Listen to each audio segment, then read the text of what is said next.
કચ્છ જિલ્લામાં તાજેતરમાં થયેલી અંદાજે 400 આરોગ્ય કર્મચારીઓની સામૂહિક બદલીઓના મુદ્દે સર્જાયેલા વિવાદ બાદ ગત રવિવારે ભુજ ખાતે આરોગ્ય કર્મચારીઓની એક મહત્વપૂર્ણ બેઠક યોજાઈ હતી।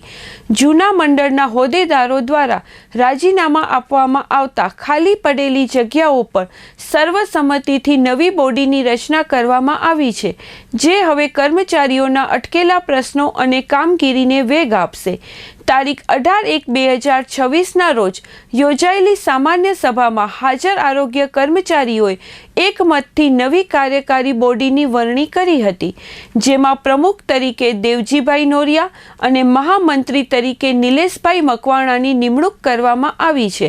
નવનિયુક્ત પ્રમુખ શ્રી દેવજીભાઈ નોરિયાએ જણાવ્યું હતું કે કર્મચારીઓની સામૂહિક બદલીઓ તથા અન્ય વહીવટી પ્રશ્નોના કારણે જે ગતિરોધ ઊભો થયો હતો તેને દૂર કરવો અમારી પ્રથમ પ્રાથમિકતા રહેશે। આજથી જ નવી બોડી દ્વારા કર્મચારીઓના પ્રશ્નોના નિરાકરણ માટે કામગીરી શરૂ કરી દેવામાં આવી છે। દરેક તાલુકાના પ્રતિનિધિઓના સૂચન અનુસાર કારોબારી સભ્યોની પણ રચના કરવામાં આવી છે। નવી બોડીના ઘડતરથી કચ્છ જિલ્લાના આરોગ્ય કર્મચારીઓમાં ફરી એકવાર એકતા અને ઉત્સાહનો માહોલ સર્જાયો હોવાનું જાણવા મળ્યું છે।